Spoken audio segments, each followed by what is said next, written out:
Welcome back, SethBling here. In this video, Luigi gets world record by doing absolutely nothing. This is my new world record in the Super Mario World credits warp. I got a time of 41.65 seconds. This beats the old world record by Furious of 41.86 seconds, so this is about a 0.2 second improvement, which doesn't sound like a lot, but in this sort of a category it is. Here you can see Luigi on the overworld. He is doing absolutely nothing, as promised. It took me about 5,000 attempts to finally beat this world record. It was a lot of work. I've been grinding for the last 2.5 weeks. 6-hour streams. It took me a long time to get here, but I'm really glad that I did. This weekend I made a small route improvement so that the credits warp now actually takes us to the thank you screen in Yoshi's house, rather than the way it used to be, where it would fade to black and then like 5 or 10 seconds later the enemy screens would start playing. Mario is also doing a little bit of a moonwalk there, if you didn't notice. It's a little bonus there. I think showing up at this thank you screen at Yoshi's house is like a lot more legit looking, so I'm glad that the route improvement was able to do that. So this route improvement is really small. It doesn't save any time. Actually, it probably costs a little bit of time. Up to like maybe a tenth of a second or 2/10 of a second. But it seemed to make the run a lot more consistent for me. And the little route improvement that I found this weekend was, it changes two small things. So this route requires multi-taps. Multi-taps are devices that let you plug in extra controllers into a Super Nintendo. So this route requires 2 multi-taps, and it always did, or at least since it's been less than a minute, since the route's been less than a minute long. So on port 2 controller 1, basically we no longer hold the up button with a clamp. Like we used to clamp it down, now we don't.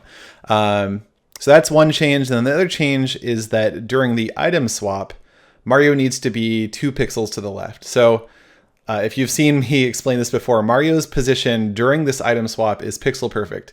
It's really hard. It's really hard to get him into a specific pixel while you're doing this complicated maneuver where like Yoshi sticks out his tongue and then you collect the coin and then you move far enough right so the charge and chuck spawns in the same sprite slot that the coin was. Anyway, it's a whole complicated thing, but trying to get Mario into a specific pixel while doing that is pretty difficult. And I just found that with this new setup where you have to have Mario 2 pixels left of where you had to have him previously, it's still pixel perfect, but I just found that I was able to execute it more consistently, and it helped me. Just having that sort of additional consistency improved runs a lot.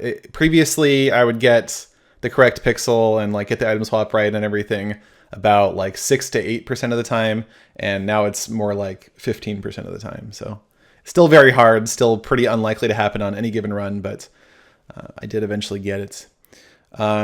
There's still some time to save with this run. I think there's probably about a half a second. Like I said in the previous video with my personal best, I did have some pretty good runs. In this run, the major time losses were on the overworld map here. I was actually kind of slow to mash right. So I actually lost time just getting into the level on the overworld map. This was kind of an embarrassing time loss. If I just pressed right a little bit faster just to move to the level, that would have been, it was probably about 2/10 of a second that I lost there. And then the other major time loss was here. On this part of the run, I have to bounce on the 4th Koopa and during a specific 2-frame window and knock that Koopa out to the right so that basically that Koopa slides to a stop at a certain pixel, like a pixel perfect X coordinate. So I got the timing right, but I was going to overshoot the Koopa. I was going to go too far right, so I had to kind of like slow my my forward velocity a little bit so that I wouldn't overshoot the Koopa. And it meant that coming out of that jump off the Koopa, I was going a little slower than I normally would. And so that was the other time loss, and that was probably another 1/10 or 2 of a second. So some very small things. They're barely noticeable, but in this run, they make all the difference. So there is definitely time to be saved. Whether I'll do more runs and try and get a better world record, or whether Furious comes back and tries to take the world record, that remains to be seen. But either way, after 5,000 attempts and 2.5 weeks straight of working on this, I'm very proud to finally have the world record back. This world record was 2 years old. That the world record that Furious held, it was a 2-year-old world record. So it's been 2 years since I had this world record, but it feels nice to bring it back home. Yeah. So I just wanted to share this with you. I'm really proud of it.